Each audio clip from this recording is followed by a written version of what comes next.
only thing I can do is I can, with full audacity and courage, enter into God's space, right, and cry together with God. And only as our tears fall together am I healed and is the divine healed.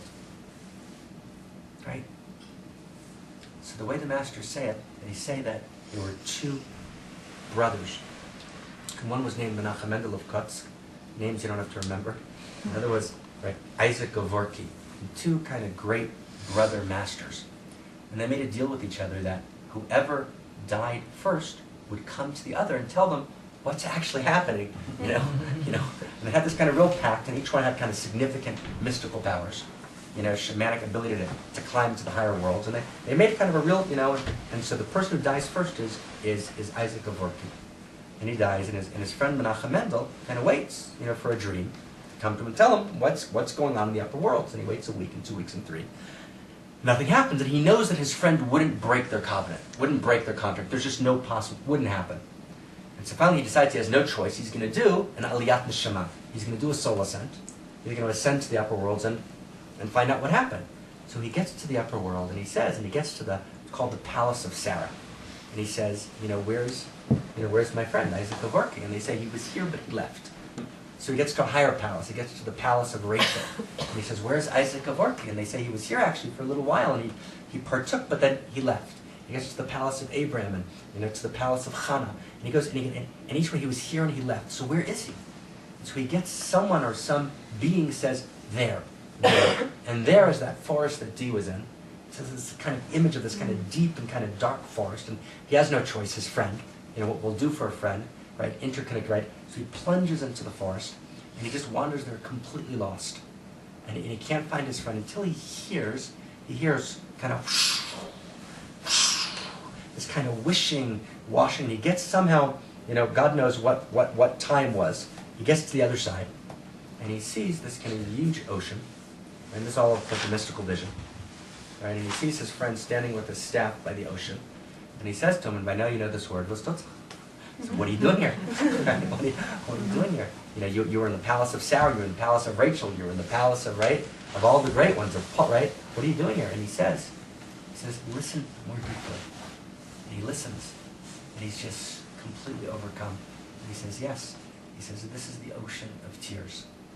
And I told God, I don't want your heaven, I don't want your delights, I don't want your Garden of Eden, until you agree and you promise, to dry up all the tears. Right? That's big heart. Right? That's big heart. Right? That's wholeness. That's wholeness. That's complete interconnectivity. That's experiencing myself as part. Right? Those tears are my tears. And there's no separation whatsoever. Right? That's the fourth face of Eros. Right? Interiority. Fullness of presence. Participating in the yearning force of being. Right? And full wholeness. Right? Full interconnectivity. Those are the four faces. Now here comes the secret. And the secret in the sense that it's esoteric. Right? You know the word esoteric, right? So it comes from the Latin, from the Hebrew, right? And esoteric means in Hebrew sater, which means to destroy or to hide. And the reason an esoteric teaching is esoteric is because when you put it in the public realm, it can actually be destructive. Right? You do it in the right place and at the right time, and when there's a vessel that can hold it. Right? And one of the things that I'm kind of finding my way in now at this kind of particular point in my life, I put a lot of wild teachings into the world for about 25 years, and I kind of felt it was too much. I said too much. It was time to kind of step back. So this feels like the right place to do this teaching. It's a sacred vessel. It's a beautiful room. Strong people, holy people, right? And so I want to kind of give you just at least a little bit of the teaching. It's such a beautiful teaching, and it's so filled with container, and it's so filled with ethics, and it's so filled with boundaries, and it's so filled with kind of gorgeous expansiveness.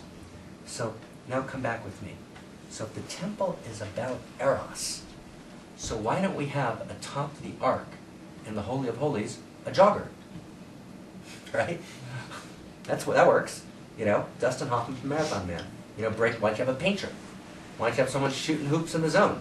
Right? Why don't you have someone kind of, right? In other words, why don't we have someone lost in Eros?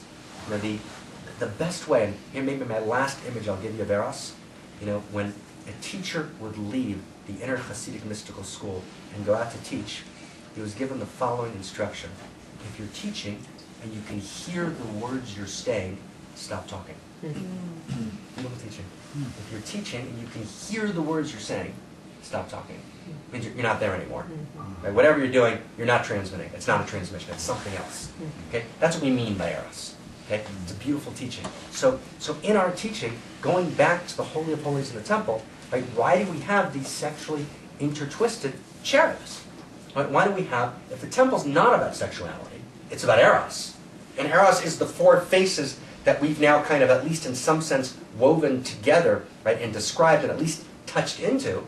So shouldn't the image atop the Holy of Holies, right, in the space, above the Ark, the Raiders of the Lost Ark, right, that kind of Da Vinci Code, goblet, Galahad, chalice, space, shouldn't be Mary Magdalene, right? It should be any image of Eros. And so herein lies the gorgeous, dangerous, beautiful, holy, sacred teaching. And it's what is the relationship between the erotic and the sexual? How do they talk to each other? Do they have anything to do with each other? Are they connected? So classical, for example, Christianity, right, split them. Right? Corinthians chapter 7, verse 9. If they cannot contain, let them marry, for it's better to marry than to burn. Right? And then split them. Right? The classical move of St. Augustine, of Tertullian, right, was to split them. Right? Coming out of a world of Plato. Right? That actually Eros is Eros. Right? Celibacy is the best way to experience Eros.